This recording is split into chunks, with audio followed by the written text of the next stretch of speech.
नमस्कार दोस्तों, स्वागत है आप सभी का मेरी कहानियों में।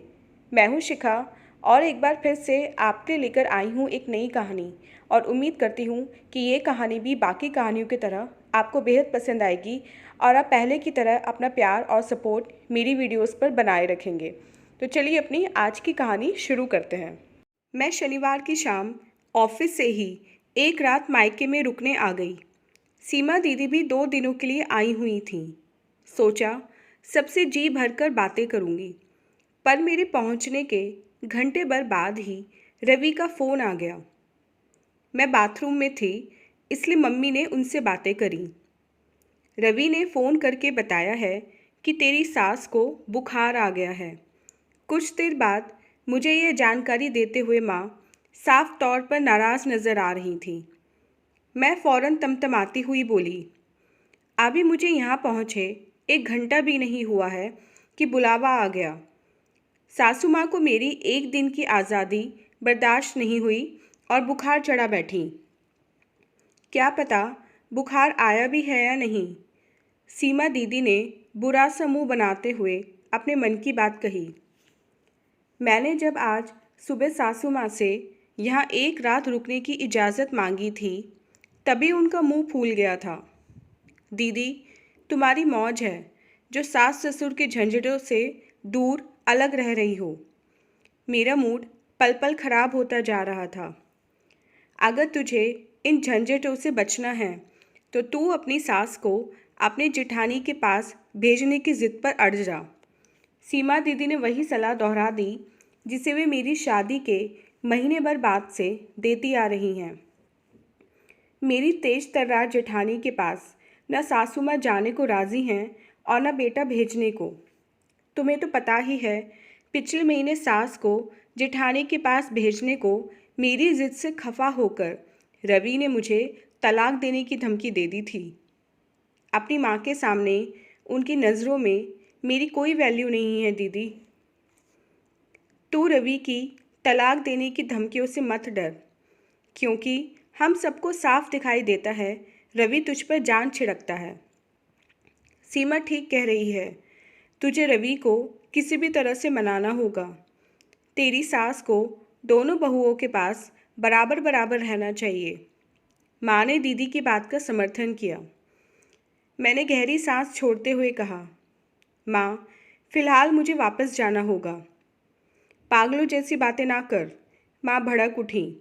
तू जब इतने दिनों बाद सिर्फ एक दिन को बाहर निकली है तो यहाँ पूरा आराम करके जा। माँ, मेरी ज़िंदगी में आराम करना कहाँ लिखा है। मुझे वापस जाना ही पड़ेगा, कह अपना बैग उठाकर मैं ड्राइंग रूम की तरफ चल पड़ी। शिखा, तू इतना डर क्यों रही है? देख, रवि ने तेरे फ़ौरन वापस आने की बात एक बार भी माँ से नहीं कही है। दीदी ने मुझे रोकने को समझाने की कोशिश शुरू की। दीदी, अगर मैं नहीं गई तो इनका मूड बहुत ख़राब हो जाएगा। तुम तो जानती ही हो कि ये कितने गुस्से वाले इंसान हैं। उन सबका समझाना बेकार गया और करीब घंटे भर बाद मुझे दीदी व जीजाजी कार से वापस छोड़ गए। अपनी नाराज़गी दर्शाने के लिए दोनों अंदर नहीं आए। मुझे अचानक आया देख रवि चौंकते हुए बोले, अरे तुम वापस क्यों आ गई हो? मैंने तुम्हें बुलाने के लिए थोड़े ही फ़ोन किया था। मेरे लौट आने से उनकी आंखों में पैदा हुई खुशी की चमक को नज़रअंदाज करते हुए मैंने शिकायत की, मुझे एक दिन भी आपने चैन से अपने मम्मी पापा के घर नहीं रहने दिया। क्या एक रात के लिए आप अपनी बीमार माँ की देखभाल नहीं कर सकते थे? सच कह रहा हूँ कि मैंने तुम्हारी मम्मी से तुम्हें वापस भेजने को नहीं कहा था। वापस बुलाना नहीं था तो फ़ोन क्यों किया? फ़ोन तुम्हें सूचना देने के लिए किया था स्वीटहार्ट। क्या सूचना कल सुबह नहीं दी जा सकती थी? मेरे सवाल का उनसे कोई जवाब देते नहीं बना। उनके आगे बोलने का इंतज़ार किए बिना मैं सासू माँ के कमरे की तरफ चल दी। सासू माँ के कमरे में घुसते ही मैंने तीखी आवाज़ में उनसे एक ही सांस में कई सवाल पूछ डाले। मम्मी जी, मौसमी बुखार से इतना डरने की क्या ज़रूरत है? क्या एक रात के लिए आप अपने बेटे से सेवा नहीं करा सकती थीं? मुझे बुलाने के लिए क्यों फ़ोन कराया आपने? मैंने एक बार भी रवि से नहीं कहा कि तुझे फ़ोन करके बुला ले। इस मामले में मेरे ऊपर चिल्लाने की कोई ज़रूरत नहीं है बहू। सासू माँ फ़ौरन मुझसे भिड़ने को तैयार हो गई। इनके लिए तो मैं खाना साथ लाई हूँ। आपने क्या खाया है? मैं सुबह जो दाल बनाकर मेरा मन कोई दाल वाल खाने का नहीं कर रहा है, उन्होंने नाराज़ लहजे में जवाब दिया। तो बाजार से टिक्की या छोले भटूरे मंगवा दूँ? बेकार की बातें करके तू मेरा दिमाग ख़राब मत कर बहू। सच में मेरा दिमाग ख़राब है जो आपकी बीमारी की खबर मिलते ही यहाँ भागी चली आई। जिस इंसान के पास इतनी ज़ोर से चिल्लाने और लड़ने की एनर्जी है वह बीमार हो ही नहीं सकता है। मैंने उनके माथे पर हाथ रखा तो मन ही मन चौंक पड़ी, क्योंकि मुझे महसूस हुआ मानो गरम तवे पर हाथ रख दिया हो। तो मुझे और ज़्यादा तंग करने के लिए आई है क्या? देख, मेरे ऊपर किसी तरह का एहसान चढ़ाने की कोशिश मत कर। उनकी तरफ से पूरा ध्यान हटाकर मैं रवि से बोली, आप खड़े खड़े हमें ताड़ क्यों रहे हो? गीली पट्टी क्यों नहीं रखते हो मम्मी जी के माथे पर? इन्हें तेज़ बुखार है। मैं अभी गीली पट्टी रखता हूँ, कह वे हड़बड़ाए से रसोई की तरफ चले गए। मैं आपके लिए मूंग दाल की खिचड़ी बनाने जा रही। मैं कुछ नहीं खाऊंगी, मेरे लिए तुझे कष्ट करने की ज़रूरत नहीं है। वे नाराज़ ही बनी रहीं। मैं भी फ़ौरन भड़क उठी। आपको भी मुझे ज़्यादा तंग करने की ज़रूरत नहीं है। पता नहीं मैं क्यों आपके इतने नखरे उठाती हूँ। बड़े भाई साहब के पास जाकर रहने में पता नहीं आपको क्या परेशानी होती है। तू एक बार फिर कान खोल कर सुन ले कि ये मेरा घर है और मैं हमेशा यहीं रहूँगी। तुझसे मेरे काम ना होते हों तो मत किया कर। बेकार की चकचक से मेरा समय बर्बाद करने के बजाय यह बताओ कि क्या चाय पिएंगी?